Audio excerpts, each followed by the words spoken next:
La importancia de la química de gases, parte 1.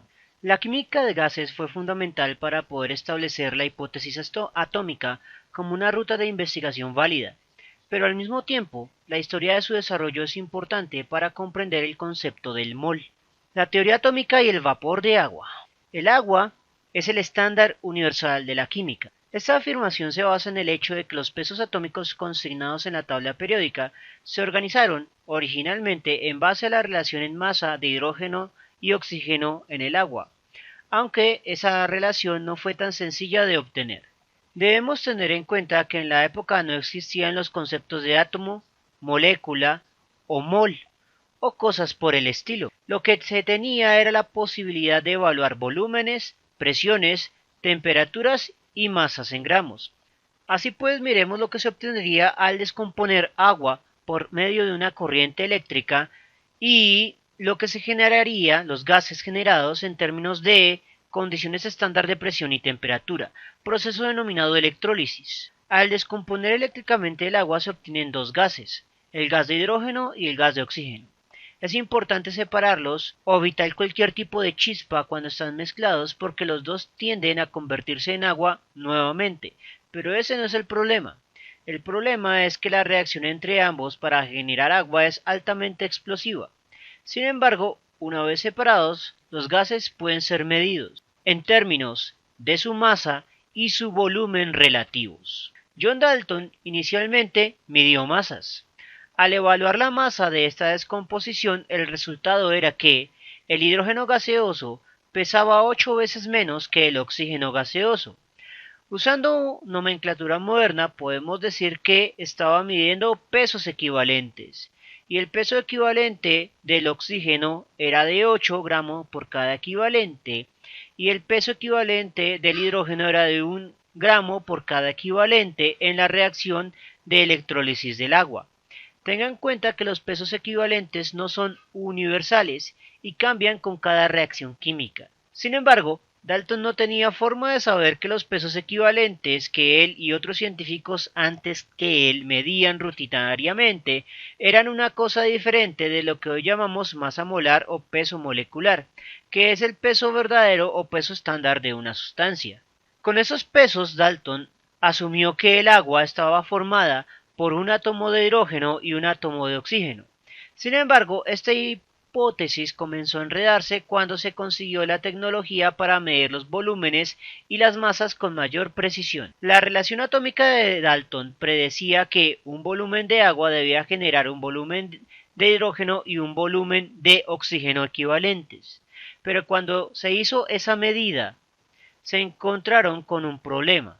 En lugar de generar 2 litros de producto se generaba 1,5. 1 litro correspondiente al hidrógeno y solo medio correspondiente al oxígeno. ¿Cómo era eso posible? Para aclarar el problema, si la hipótesis de Dalton fuera cierta, contradecía la ley de la conservación de los átomos y de la materia en general, ya que un átomo de oxígeno en el agua pasaba a ser medio átomo de oxígeno en su gas puro. Eso no debería ser posible, aunque claro está, bajo ciertas condiciones o presupuestos que Dalton no tuvo en cuenta. El primero en notar la relación de volúmenes de combinación en el agua fue Joseph-Louis Gay-Lussac, pero el que lanzó la hipótesis audaz fue el conde Lorenzo Romano Amadeo Carlo Avogadro, señor de Quaregna y Cerrato, o como lo conocemos en química, simplemente Amadeo Avogadro. La hipótesis audaz puede representarse en la fórmula que tenemos a continuación, la cual indica que el volumen de un gas dado en una reacción química, es decir, los volúmenes de combinación dados por Gay-Lussac, estaban condicionados por la cantidad de partículas o moléculas de dicho gas mediante una constante de proporcionalidad, pero aunque para la época hallar dicha constante era imposible, al usar los volúmenes de combinación de Gay-Lussac debería ser posible hallar una relación mínima entre el número de átomos presentes, pero para ello debía alterar el modelo atómico de Dalton para que todo cuadrara matemáticamente. Las hipótesis de Avogadro sobre los gases diatómicos. La modificación que realizó Avogadro fue la introducción de los gases no como átomos libres, sino como moléculas compuestas por dos átomos de un mismo elemento. Pero esto cambia el modo en que Dalton había definido toda su teoría atómica, el concepto de átomo, molécula y compuesto. En Dalton, molécula y compuesto son casi sinónimos, pues los compuestos están generados por moléculas, pero a partir de Avogadro, los compuestos serán sustancias generadas por moléculas, a su vez compuestas por átomos de diferentes elementos. Sin embargo, no todas las moléculas generan compuestos. Algunas moléculas generan elementos, que son sustancias compuestas por moléculas que a su vez están compuestas por átomos de un mismo elemento. En épocas de Avogadro no se conocían los gases nobles, que son elementos que están formados por átomos libres, así que los ignoraremos por el momento en la siguiente discusión. La hipótesis de los gases diatómicos armonizaba a la teoría atómica con la ley de volúmenes de combinación de Gay-Lussac y la ley de la conservación de la materia en términos de la conservación del número de átomos. De esta manera tenemos que dos moléculas de agua, cada una a su vez con dos hidrógenos, proporcionan 4 hidrógenos totales en los reactivos, generando dos moléculas de hidrógeno elemental, cada una a su vez con 2 átomos de hidrógeno, por lo que el total hay 4 átomos de hidrógeno también en los productos. Por lo tanto, la cantidad de átomos de hidrógeno se conserva. Y dos aguas, cada una con un oxígeno, proporcionan 2 átomos de oxígeno totales en los reactivos, para formar una sola molécula de oxígeno elemental, formada a su vez por 2 átomos de oxígeno en los productos. Por lo tanto, la cantidad de átomos de oxígeno también se conserva. Pero lo importante es que, para que se conserve el número de átomos, el número estequiométrico que acompaña a cada molécula debe ajustarse de forma tal que concuerda de manera relativa con los volúmenes de combinación medidos por Gay-Lussac. Solo se debía tomar una medida de 2 litros para tener los mismos valores de números de moléculas. Esto a su vez alteraba la relación de hidrógeno y oxígeno. Si en realidad no hay un hidrógeno sino 2 en el agua, eso provocaba que su masa relativa de uno, medida por Dalton y otros, se dividiera entre los 2 átomos que en realidad estaban allí, por lo que la relación de cada átomo sería de medio a 8 oxígeno, o, para redondear a números enteros sencillos, un hidrógeno a 16 oxígeno, para mantener todo en números enteros sencillos. Claro está, asumiendo que la fórmula del agua fuera H2O, lo cual era una hipótesis muy arriesgada y que la mayoría no aceptaba. El método de Cannizzaro y la masa molar. La hipótesis atómica y su corrección con las dos hipótesis de Avogadro, es decir, la de gases diatómicos y la de volumen de número de partículas, eran eso, meras hipótesis que no se podían probar, especialmente porque en la época la teoría química más aceptada era la de equivalentes, que sostenía que las sustancias se transmutaban en cantidades fijas en masa llamadas equivalentes, pero que la transmutación se basaba en entidades continuas de sustancia, no en partículas llamadas átomos. Aquí es donde entra Stanislao Cannizzaro, quien se encargaría de resolver la confusión entre las masas de las moléculas, las masas de los átomos y las masas equivalentes. Claro está, asumiendo como verdadera las hipótesis de Avogadro y a fin de cuentas la teoría atómica que casi nadie aceptaba. Cannizzaro decidió retomar la hipótesis de Avogadro, en la que el volumen de un gas solo dependía de su número de partículas.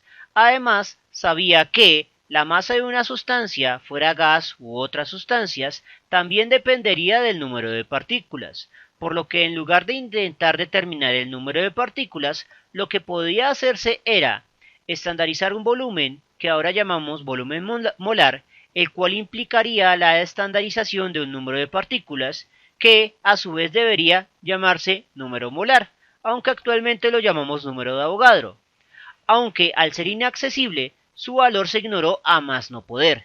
Sin embargo, al estandarizar el número de partículas, esto implicaría necesariamente la estandarización de una masa, que en la actualidad conocemos como masa molar, cuya utilidad radicaría precisamente en ser un valor condenadamente estandarizado. Pues, para la época, casi cada científico famoso planteaba su propia medida de masa estándar, lo cual era no estándar y confundía mucho para leer. es decir, cada quien manejaba sus propios valores. Sin embargo, si la hipótesis de Avogadro fuera cierta, debería existir una masa estándar que serviría mucho para la comunicación entre científicos. Sin embargo, para hallar el volumen estándar, Cannizzaro usó el camino inverso, eligiendo una masa estándar de sustancias de referencia, con las cuales se llegaría o debería llegarse a un solo volumen estándar. Para que este razonamiento fuera correcto, deberían tomarse medidas de al menos dos sustancias diferentes, que, al realizar el procedimiento experimental, deberían llegar al mismo volumen. Si se llegara a diferentes volúmenes, significaría que la hipótesis de Avogadro no sería cierta. Sin embargo, la clave aquí radicaría en escoger la masa estándar de las dos sustancias diferentes, y allí radicaba la genialidad del proceso. Ahora, si todo iba bien y bonito y las dos masas nos generaban un solo volumen estándar, ese volumen estándar podría usarse para calcular las masas estándar de otras sustancias que no fueran de referencia. Así pues, el paso 1 del método de Cannizzaro ponía a prueba la hipótesis de Avogadro. Si se elegía bien la masa estándar de dos sustancias de referencia, el volumen generado debería ser el mismo. Y dado que el agua generaba dos gases, pues adivinen, se usaron los dos gases generados por el agua, hidrógeno y oxígeno. Pero, ¿cuál masa de hidrógeno y oxígeno? Pues basados en la fórmula del agua, basada en la hipótesis de Avogadro, se podía calcular el peso equivalente en una relación absoluta, en la que cada hidrógeno que se generaba en masa generaba una masa de 16 en oxígeno. Esos valores se tomaron pero duplicándolos, ya que la hipótesis de Avogadro también sostenía que los gases elementales de hidrógeno y oxígeno eran diatómicos. Si cada hidrógeno vale 1, pero hay dos hidrógenos en el gas, su masa de referencia debería ser 2, o en la práctica, 2 gramos de hidrógeno. Y si cada oxígeno valía 16, el dioxígeno al contener dos oxígenos debería tener un valor de 32, o en la práctica, 32 gramos. Esto soluciona lo de elegir las masas estandarizadas de sustancias de referencia. Ahora deberemos inflar un globo con estas masas en condiciones estandarizadas. Pero nuevamente, ¿cuáles condiciones estandarizadas? Bueno, aquí es donde el agua vuelve a ser la medida de todas las cosas. El agua se congela a una temperatura de 0 grados centígrados a una presión de una atmósfera. Y adivinen, pues esas fueron las condiciones que se usaron. El procedimiento en sí que empleó Cannizzaro debió ser muy semejante al que se empleaba para ilustrar la ley de Boyle, es decir, un pistón de volumen variable en el cual se podía medir la presión y la temperatura, pero en lugar de preocuparse por la relación presión a volumen, nos preocupamos por el volumen generado por masas estandarizadas de gas, es decir, el hidrógeno y el oxígeno, 2 gramos de hidrógeno y 32 gramos de oxígeno, los cuales se someterán a una presión estandarizada de una atmósfera, y en lugar de someter a una llama para calentar se usaría un baño de hielo para disminuir la temperatura paulatinamente, registrándose el volumen que alcanza el pistón mientras se contrae al llegar a la temperatura de 0 grados centígrados. El resultado obtenido para el oxígeno fue de 22,42 litros y el de hidrógeno 22,37 litros. Pero al redondear a tres cifras significativas se puede ver claramente que el volumen en efecto se estandariza a un valor de 22,4 litros, siempre y cuando se elija correctamente la masa estándar de los gases patrón. El volumen estándar con presión estándar y temperatura estándar actuarían como una caja de huevos atómicos. En su interior siempre habría un mismo número significativo de moléculas, aunque no pudieran contarse directamente. Sin embargo, al saber que se ha logrado estandarizar su valor relativo, es posible inferir el peso de los diferentes elementos, aunque de manera relativa a los pesos del hidrógeno y el oxígeno en el agua como patrones de medida. Años más tarde se cambiaría el patrón de medida, pero siempre intentando dejar al hidrógeno con su valor de 1 y al oxígeno con su valor de 16. En otras palabras, sin importar que tomáramos 2 gramos de hidrógeno o 32 gramos de oxígeno, al hacer el proceso experimental el volumen siempre era el mismo. lo cual corroboraba, al menos de manera indirecta, que Avogadro tenía razón y debía existir un volumen estándar. Ahora, con el volumen estandarizado, con el hidrógeno y el oxígeno, ahora sería posible recorrer el camino inverso y usar el volumen estándar de 22,4 litros a presión estándar y temperatura estándar para hallar la masa estándar de otras sustancias diferentes de hidrógeno y oxígeno. Y si eran gases diatómicos, al dividir entre 2, se encontrarían los pesos de los átomos pero en gramos, con referencia al hidrógeno y el oxígeno como patrones. Otras masas que no fueran de gases podrían encontrarse con relaciones estequiométricas en reacciones químicas con gases, que veremos en capítulos posteriores. El punto es que gracias a este método se generaron las primeras tablas de pesos atómicos, como la que generó Berzelius. Y, a su vez, estas tablas de pesos atómicos ayudarían a la formación de la legendaria tabla periódica de Mendeleev. Bien, eso es todo por el momento. En el siguiente capítulo veremos cómo esos 22,4 litros o volumen estándar se transformaron en una cantidad de sustancia estándar llamada el mol o montón. Y finalmente, cómo el mol se convirtió en algo semejante a una caja de huevos, pero en lugar de llevar docenas, llevaría un número grande de partículas. Bien, si les gustó el video no olviden suscribirse, darle like y especialmente compartirlo. Eso mantiene vivo a este canal y nos vemos en una próxima oportunidad.